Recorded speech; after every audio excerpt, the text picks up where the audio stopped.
Ambassador Vadva, when we look at Sri Lanka today and you see the situation unfolding there, how do you surmise it for our listeners, and how much do you think is there concern for India, which is the neighbor and which is watching these very worrying things develop in Sri Lanka?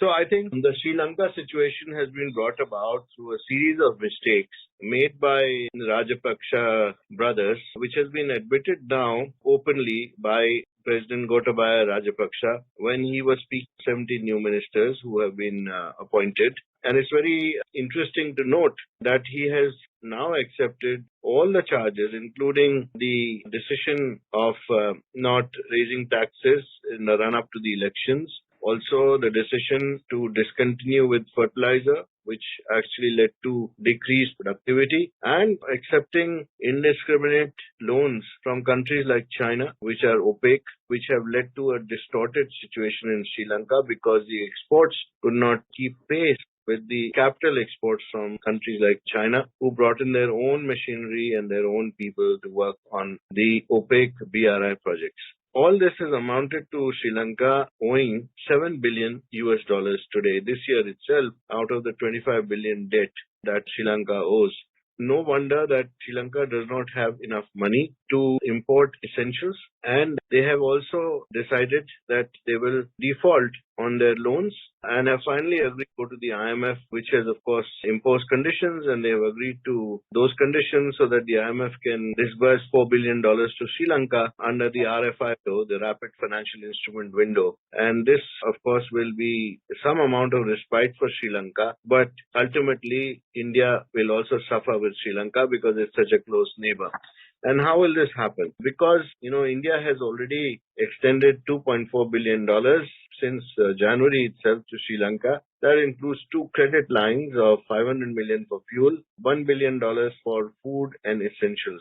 They will run out of this money within 4 months, given the current situation. And of course, the IMF loan will shore them up even further. But look at the irony of it, where China, for instance, has refused to restructure the loans, even though these were given under opaque conditions. And neither has China agreed to extend any new loans. They keep saying they would do so, but nothing has materialized in effect.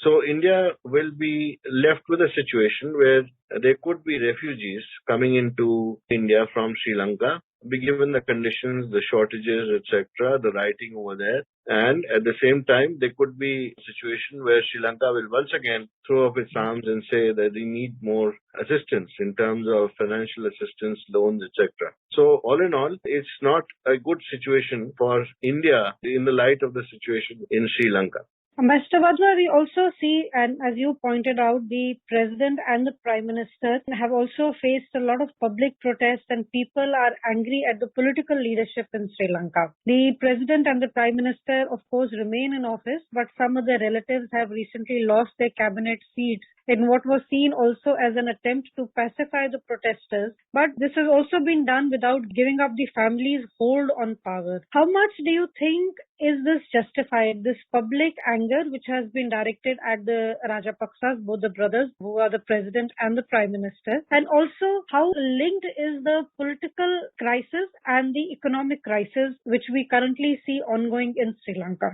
The fact that 3 of the Rajapaksa brothers have been dropped from the new cabinet, Charmal, Basil and Namal, means nothing much because obviously, like you said yourself, Mahinda Rajapaksa as Prime Minister and Gotabaya Rajapaksa as President stay in power, and they are the main people, so their hold and power remains. To take off the pressure, the President Gotabaya Rajapaksa has accepted the demand that there would be changes made to the constitution of Sri Lanka, where there would be changes made in the powers of the executive, the judiciary and the legislature, and some presidential powers would be clipped. But it remains to be seen what these proposals will be and how much actually happens on the ground.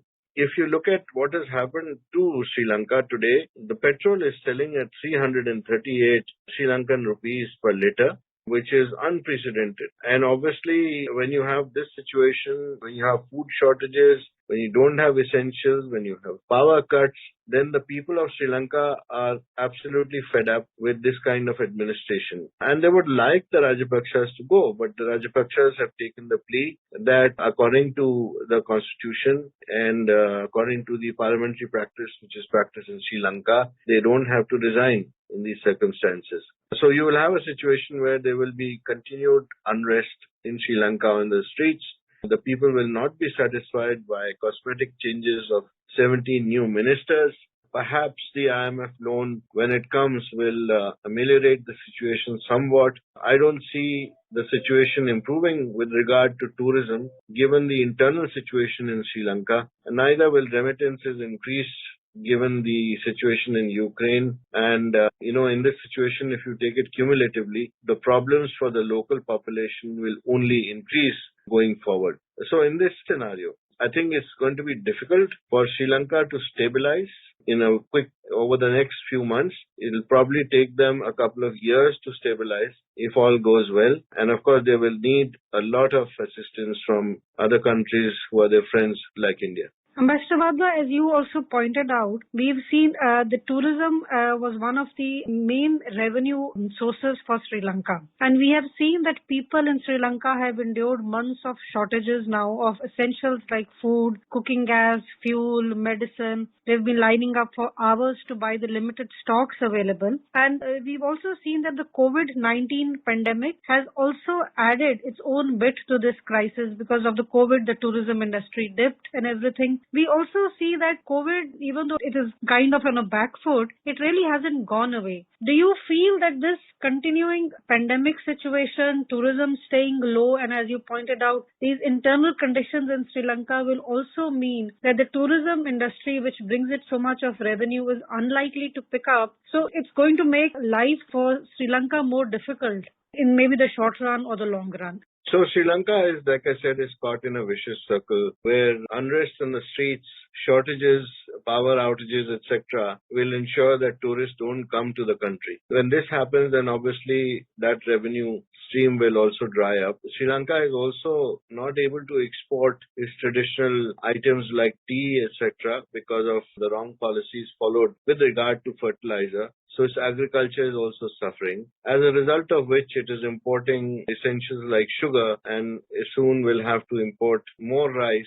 They've already done so under assistance from the line of credit from India. And now I see this phenomena continuing for a while. It is impossible to think of a situation where Sri Lanka is going to recover unless a miracle happens. And of course, the new ministers and the Prime Minister and the President who still remain in power will have to now think on their feet about how to make sure that good governance steps are taken. They have agreed to the IMF recommendations of appointing international financial and legal advisors and a possible restructuring program, which they have been resisting for some time. These are all conditionalities which come with IMF loans. It will have its own ripple effect on the Sri Lankan economy. And the people of Sri Lanka do not see much hope if this continues. Some of the amount of anger would have been deflected had the Rajapakshas quit, but that has not happened, as I said, and they've decided to stay on and to weather the storm. So we will have to see how it goes in the future.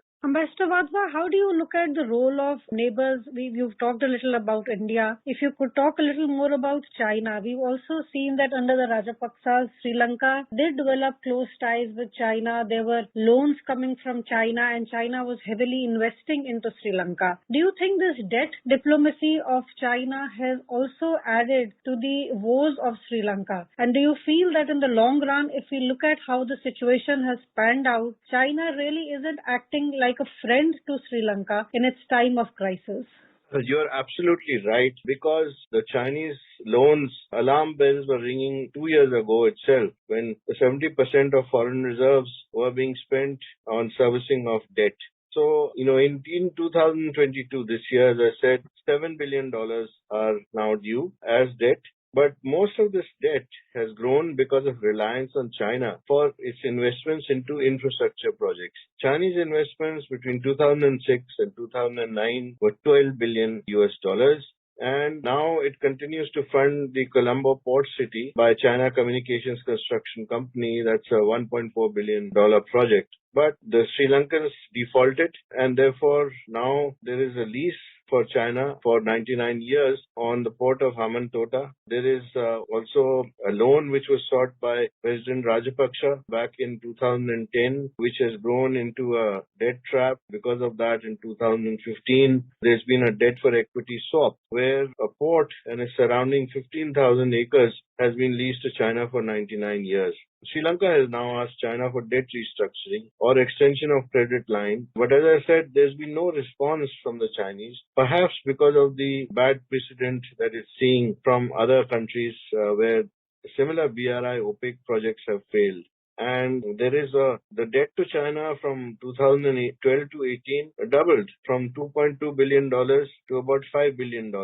That is mainly because significant Chinese imports came from the reconstruction equipment and construction materials, and Sri Lanka had a very small export base. So they had a trade deficit, and the influence of China kept on growing in Sri Lanka. Also, we must remember the Chinese loans were given at 6.5% per annum, and this compares with the 2.5 to 3% by ADB per annum. So, as I said, in 2017, Sri Lanka already spent 83% of its revenues on debt repayment. That is a time that it should have actually restructured, thought about going to the IMF or making sure that Chinese projects are stopped because of their opaqueness. But that did not happen because of the closeness of the Rajapakshas to China. So that's been the Chinese role there. Thank you. Thank you.